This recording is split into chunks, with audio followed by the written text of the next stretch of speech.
معزز ناظرین سامعین، السلام علیکم۔ آسیہ بنت مذاہب کون ہے؟ اس کی اہمیت کیوں ہے؟ آسیہ بنت مزاحم فرعون کی بیوی تھیں اور اس بادشاہ کی نسل میں تھیں جو حضرت یوسف علیہ السلام کے دور میں بادشاہ تھا،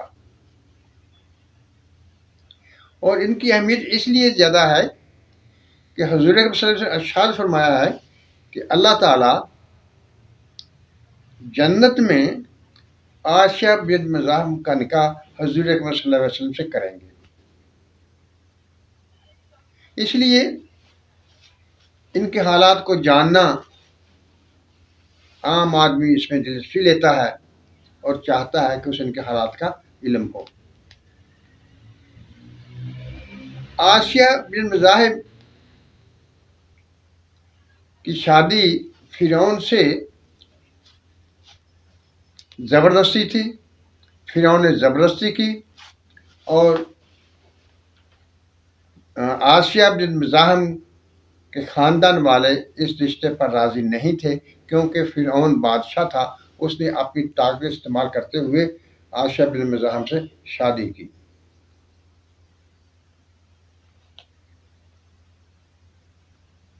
آئندہ کسی ویڈیو میں اس بات کا ذکر کریں گے کہ اس شادی کے نتائج کیا تھے، کیسے ہوئی، لیکن آج کی ویڈیو میں آپ کے سامنے سے یہ بات رکھوں گا کہ حضرت آسیہ بنت مزاحم کیسے ایمان لائیں، ان کا ایمان لانے کا واقعہ وہ کیسا ہے، کس سے متاثر ہو کر یہ ایمان لائی تھی۔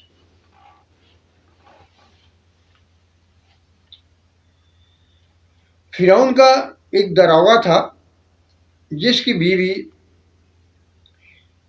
فرعون کی بیٹی کی خدمت پر مامور تھی۔ یہ بات بھی دیکھنے والی ہے کہ واقعی وہ فرعون کی بیٹی تھی یا لے پالک تھی۔ کچھ مفسرین اس کو فرعون کی بیٹی کہتے ہیں اور کچھ مفسرین حضرات کہتے ہیں کہ وہ اس کی بیٹی نہیں تھی بلکہ لے پالک تھی۔ جب اس داروغہ کی بیوی اس کی خدمت میں مامور تھی تو ایک دن جب کہ وہ اس کے بال سنوار رہی تھی تو اس کے ہاتھ سے کنگھی گر پڑی۔ جب وہ جھک کر کنگھی اٹھانے لگی تو اس کے منہ سے نکلا، اللہ تعالیٰ کفار کو تباہ و برباد کر دے۔ جب فرعون کی بیٹی نے یہ الفاظ سنے تو اس نے کہا کہ کیا تم میرے باپ کے علاوہ کسی کو خدا مانتی ہو؟ تو اس عورت نے کہا، ہاں، میں اس کو الہ مانتی ہوں جو تمہارا بھی الہ ہے، میرا بھی الہ ہے اور فرعون کا بھی الہ ہے۔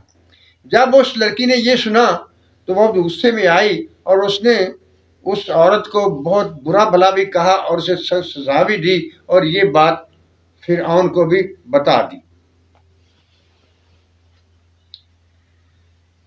فرعون بہت غصہ ہوا اور اس نے اس پر سختیاں شروع کر دیں، یہاں تک کہ اس نے اس کو زنجیریں پہنا کر ایک کمرے میں قید کر دیا اور کمرے میں سانپ چھوڑ دیے۔ لیکن وہ عورت، اس کا ایمان اتنا پختہ تھا کہ وہ ذرا بھی متزلزل نہ ہوئی۔ سختیاں اتنی بڑھتی گئیں لیکن اس کا ایمان مضبوط رہا، اور یہ سب کچھ حضرت آسیہ بنت مزاحم کے سامنے ہو رہا تھا اور وہ دیکھ رہی تھی۔ ایک دن فرعون نے اپنے سپاہیوں سے کہا، تم ایسا کرو کہ ایک بہت سا بڑا پتھر جو تم اٹھا سکتے ہو وہ اٹھا کے لاؤ، اور اگر یہ عورت اس بات کو تسلیم کر لے کہ میں اس کا خدا ہوں تو ٹھیک، اگر تسلیم نہ کرے تو اس پر یہ پتھر گرا دینا۔ خدا کے ہر کام میں حکمت ہوتی ہے۔ جب وہ سپاہی پتھر کو اٹھا کے لے آئے اور انہوں نے اس عورت سے، داروغے کی بیوی سے جو سوالات کیے، تو وہ کہنے لگی کہ میں اپنے ایمان پر قائم ہوں، اور اس پر اللہ تعالیٰ نے اس کا جنت میں اس کا مقام اس کے سامنے کھول کر دکھا دیا۔ اور جب حضرت عائشہ بن مزاحم بھی وہاں موجود تھیں تو اس کے ساتھ اللہ تعالیٰ نے ان کو بھی یہ منظر دکھا دیا، لیکن وہ عورت اپنے ایمان کو چھوڑنے پر تیار نہ تھی، اور آخر اللہ تعالیٰ نے اس پتھر کو گرانے سے پہلے اس کی روح کو قبض کر لیا، اور ان سپاہیوں نے اس کے مردہ جسم پر وہ پتھر گرا کر اس کو کیما بنا دیا۔ یہ سارا منظر دیکھنے کے بعد بجائے ڈرنے کے، خوفزدہ ہونے کے، عائشہ بن مزاحم کا ایمان اور پختہ ہو گیا، اور وہ اللہ تعالیٰ پر ایمان لے آئیں، مومن بن گئیں۔ اسی لیے وہ غریبوں کی امداد کرتی رہتی تھیں، ان کے مسائل کو حل کرتی رہتی تھیں، ان کے ہر ضروری کام میں کام آتی رہتی تھیں۔ یہ بات کچھ عرصے کے بعد فرعون تک پہنچی، اور اس نے عائشہ بن مزاحم پر ظلم کرنا شروع کر دیا، لیکن کیونکہ اس کے سامنے وہ منظر گزر چکے تھے جو کہ اس داروغہ کی بیوی کے ساتھ تھے، لہذا ان کے ایمان میں فرق نہ آیا۔ کہتے ہیں، تاریخ میں موجود ہے کہ فرعون نے بہت زیادہ ان پر سختیاں کی، بہت زیادہ ظلم کیے، اور آخر میں اسی طرح سے ان پر ایک بڑا سا پتھر، بڑی سی چٹان گرانے کا منصوبہ بنا لیا۔ جب عائشہ بن مزاحم کو اس کے منصوبے کا پتہ چلا تو بجائے ڈرنے کے وہ بہت خوش ہوئی کہ چلو اللہ کرم کرے گا اور میری اس ظلم سے جان چھوٹ جائے گی، اور میں اپنے جنت میں اپنے مقام پر پہنچ جاؤں گی، کیونکہ اللہ تعالیٰ نے اسے بھی اس کا مقام، جنت میں اس کا موجود مقام دکھا دیا تھا، اور وہ مطمئن تھی۔ اسی طرح سے ایک دن فرعون نے اپنے سپاہیوں کو حکم دیا، اور انہوں نے حضرت عائشہ بن مزاحم پر وہ بڑا پتھر گرا کر ان کی زندگی کا خاتمہ کر دیا۔ معزز ناظرین و سامعین، یہ ایمان کی پختگی کی ایک بہت بڑی مثال ہے، لیکن کیونکہ یہ تاریخ میں مشہور تھی، اور ان کی صرف اہمیت جو ہے حضور اکرم صلی اللہ علیہ وسلم کے اس بیان کی وجہ سے ہے جو حضور نے ارشاد فرمایا ہوا ہے کہ اللہ تعالیٰ ان کا نکاح میرے ساتھ جنت میں کرے گا۔ لیکن مسلمان عورتوں نے اس سے بھی زیادہ تکلیفیں برداشت کی ہیں اور اپنے ایمان پر قائم رہی ہیں۔